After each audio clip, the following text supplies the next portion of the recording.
Fucked up there, should have used 2 armies.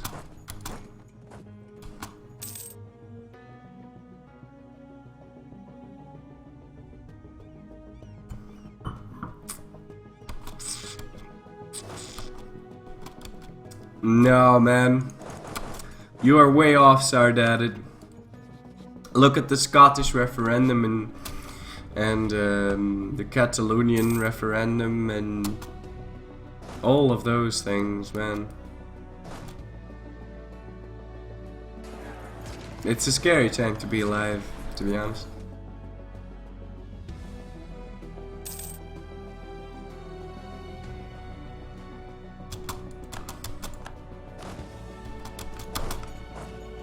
I really don't want to talk about this. I feel like I'm gonna shoot so many people in the foot by talking about this.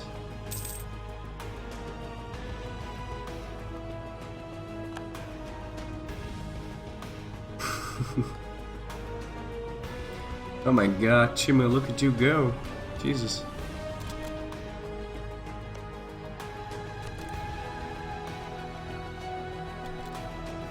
Me and my American nukes will save you, brother.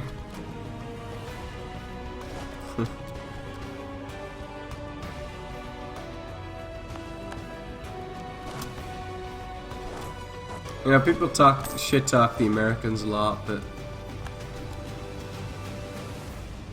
yeah, there's one stable as shit.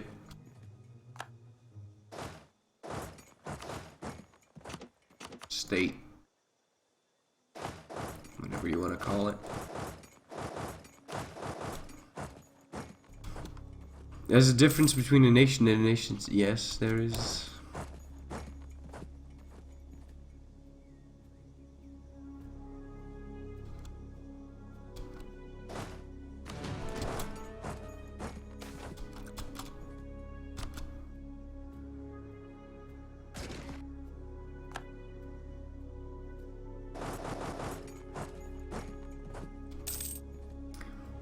America was built around a common idea, not a common ethnic identity.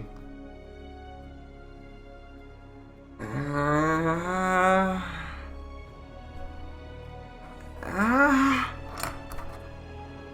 don't know. I mean,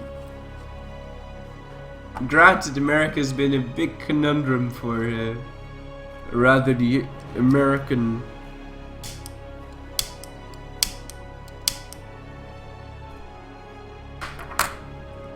nation has been a big conundrum for a lot of people, but you know, it's like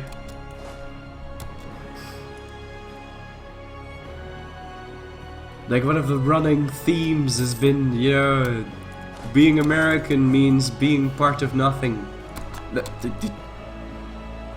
Hold on to your pitchforks there.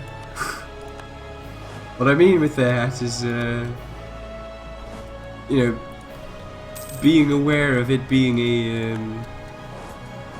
a mixture of things, right? I mean, that all on itself is...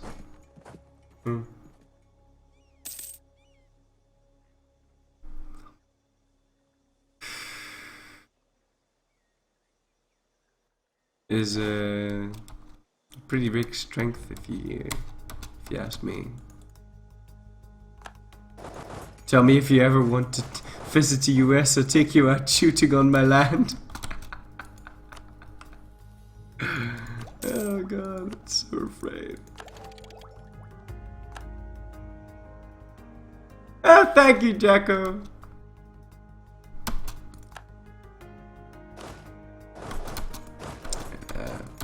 I like wars like this. Such big wars, such nice wars.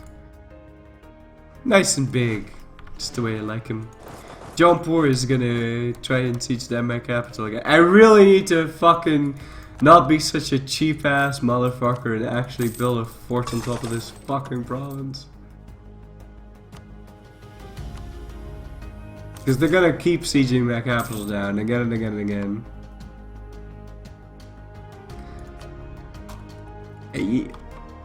ethnicity alone isn't what makes a nation, though.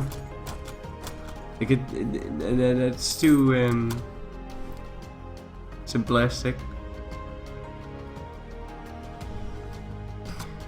Especially if you consider multi-ethnic states. You can't really argue that they're not nation states. After a while, right? Because it's something that you get turned into.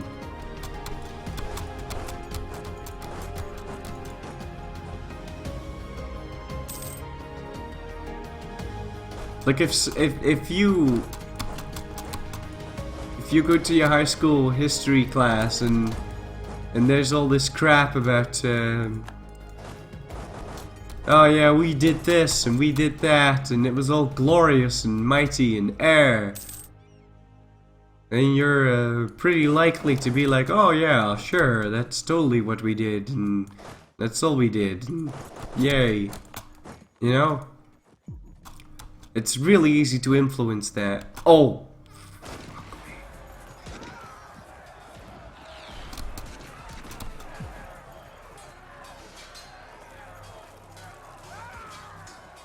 But what about the Kurds? Whoa! Totally spilled all the wine over there. Oh, thank you, Hunter, for subscribing! What about the Kurds? Well, the Kurds is an interesting phenomenon in itself. See, so they were going to be able to retreat on the 21st. And they retreated on the 20th, so they totally cheated there. But like I said, AI don't understand day before mechanics, so I won't hold a grudge here. Written by the winners. No. That wouldn't make sense in the narrative that I'm constructing right now. That's also something you need to be aware of. History is a construct. But we're getting into way different things that I want to be getting into.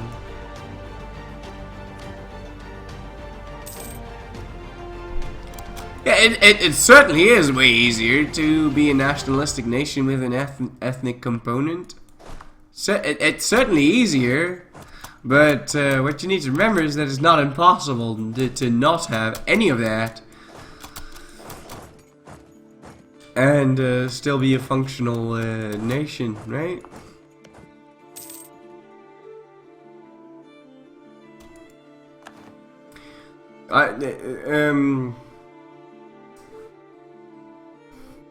How am I gonna put this? So, when you think right now, okay, so imagine, okay, so no, don't imagine anything. Right now, if you're living anywhere in Europe, if you're American, it doesn't count because America has +10 to national identity. That doesn't count. And that's one of the wonders of the US of A. And don't get me wrong, there's no other way of putting that, really. If you're living anywhere in Europe right now, and you feel like you have some kind of national ties or national identity or whatever, any such thing,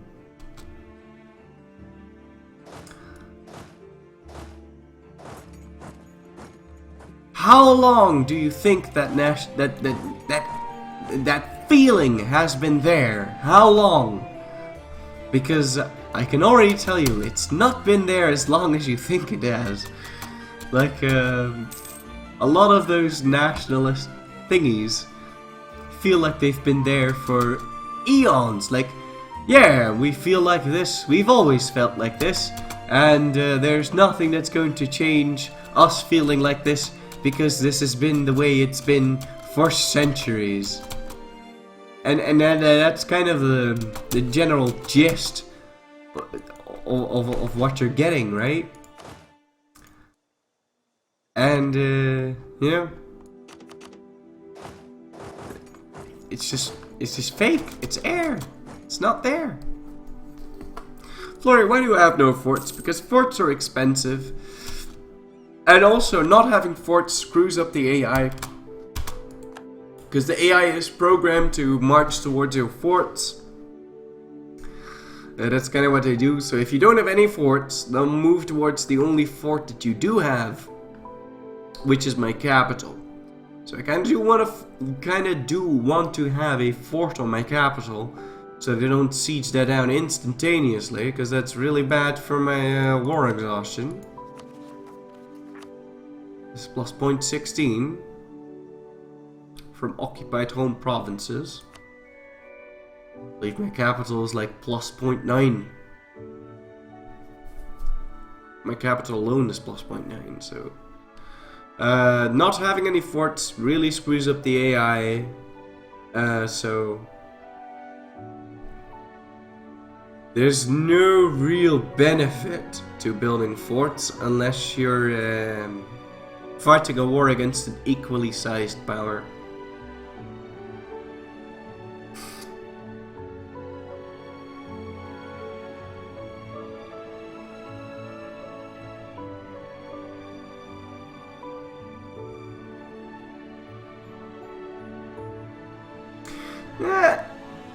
It's not really as easy as that revolt again,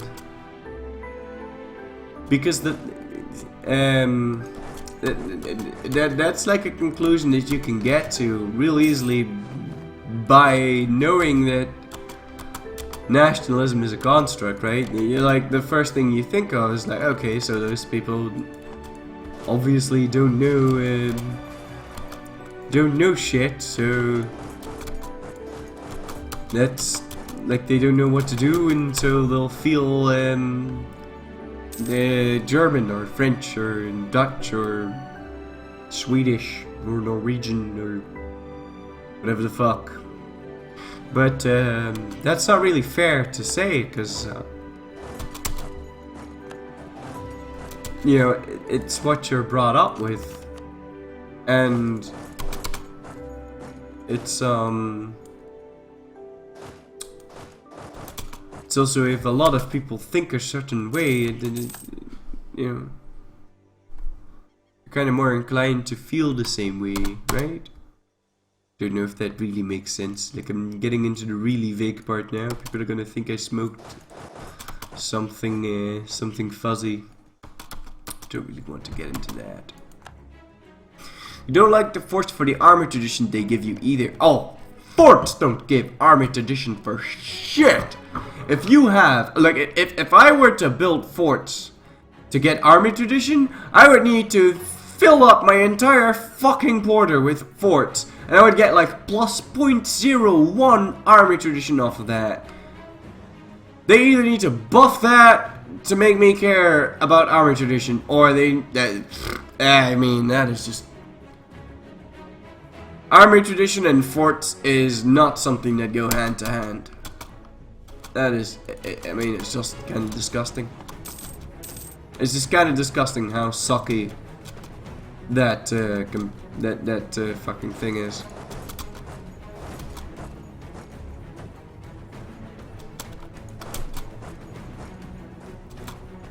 Those proportions are.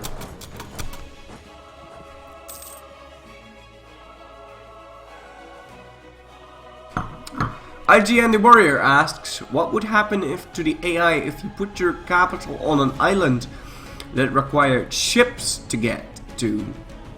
They would siege down my vassal's capital and my vassal's forts, and if they've sieged down my vassal's capital and my vassal's forts, then they would start sieging down my other provinces. Other than that, they will only siege those provinces down if they're like walking from Chang to Gyeongju, and suddenly they change their mind and they're like, oh, you know what? Oh, I don't really feel like going to Gyeongju. I'm gonna march back and I'm gonna do like this. then when they enter Changcheng, they're gonna be like, oh, you know what? Whilst I'm here, I may as well siege this province down. And then they siege this down, and then they directly march towards the next fort target, which would be my capital or my vassal's capital.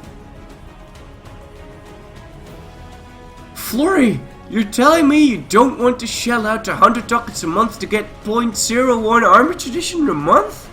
Yeah. It's really silly though, how much money you have to pay in order to get any kind of army tradition whatsoever.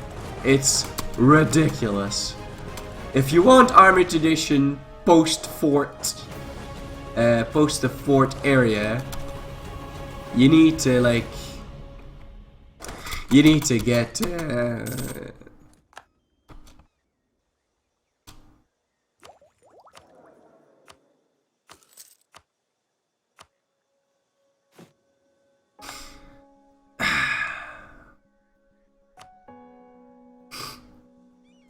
you need to get army tradition +1 ideas. He's paying, like, think about that. You're paying 42 ducats a month for 0.5 yearly army tradition. That's not worth it, man. It is worth it if the forts actually do something, though. Right now, it's in my interest to not have any forts. Because it screws up the AI, and I'm surrounded by a whole bunch of people that want to kill me, and I'd much preferred if they were split up rather than they were united, right?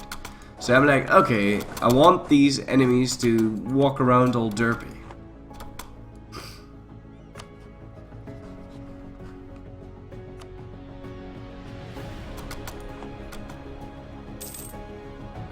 So, you know.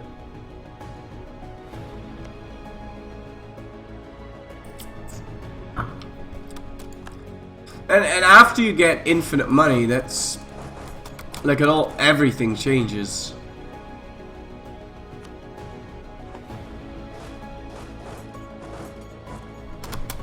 Like the Fire Nation attacks and everything changes. If you have infinite amounts of money, you may as well build forts in spots that don't make the AI run around all willy-nilly.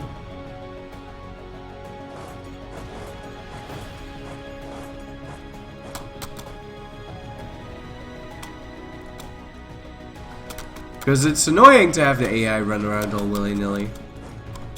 You have to go like chase them down and all that. It's pretty fucking annoying to deal with. Oh man, if I get lucky I might actually win this battle.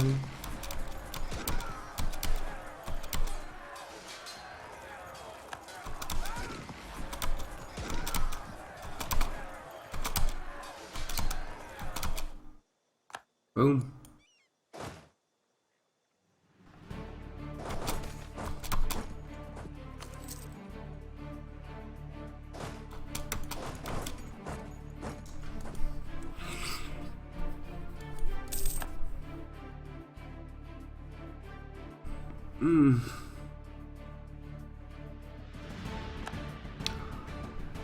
Feel like I kind of lost my train of thought there.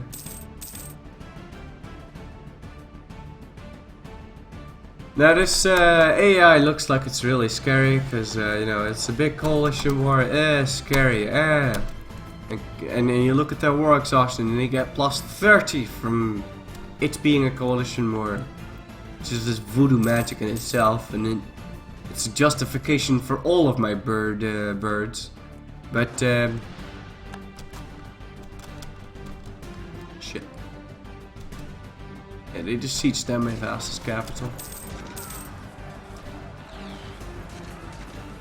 If you get war score past 50%, they lose that +30 war enthusiasm from it being a coalition war, and then you can do some real damage.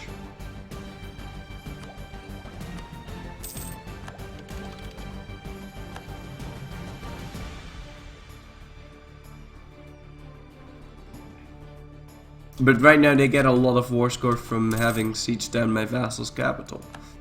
So I need to go unsiege that and hopefully siege up Tibet in the same time. Because I get a disproportional amount of war score in the same way that they get a disproportional amount of war score from sieging down my vassal's capital. I get a lot of war score from sieging down the participants of the coalition's capitals.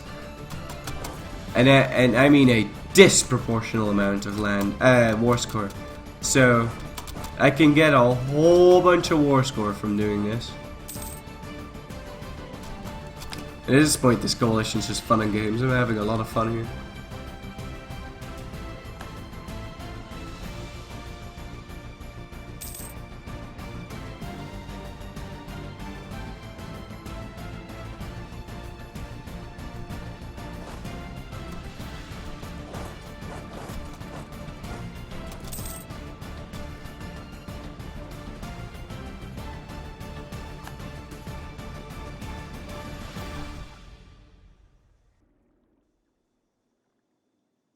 Yeah, hopefully I can siege this down before he sieges down anything else, and I'll get a 50% war score and I'll peace him out. It's no use fighting a defensive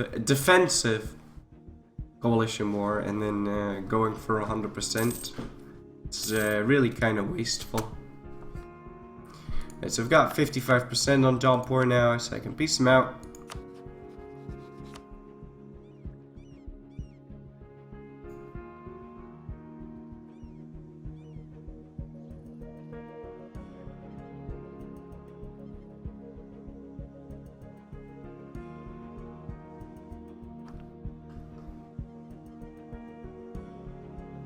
Ask for some land, not a whole lot, but some land.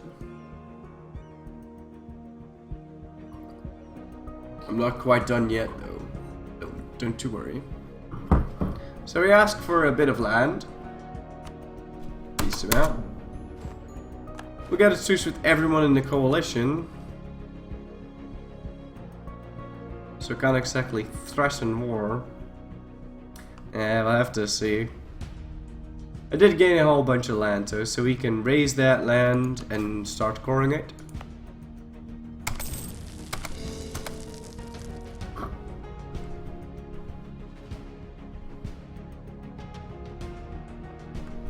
Although my monitor is acting up.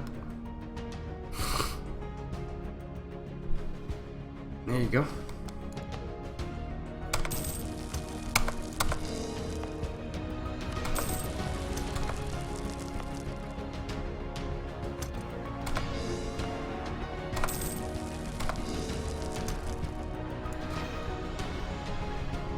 Yeah, I can't exactly threaten anyone right now.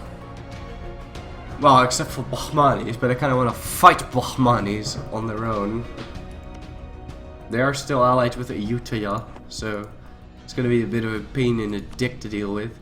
I'll have to figure out how to work the shaft there. But we'll have to see about that tomorrow, because it's 5 AM. I'm really tired, so I'm going to go to bed.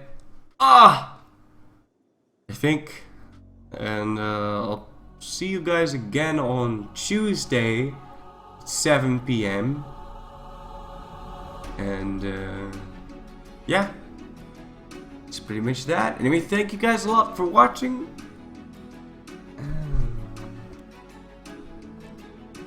And hold on though. Can't tab out right now. Yeah, thank you guys a lot for watching. See you guys on Tuesday at 7 PM. Thank you so much for watching, and is there anything else I want to talk about? Right, please check out my YouTube channel. There's a link down below. I'll also post a link in the chat.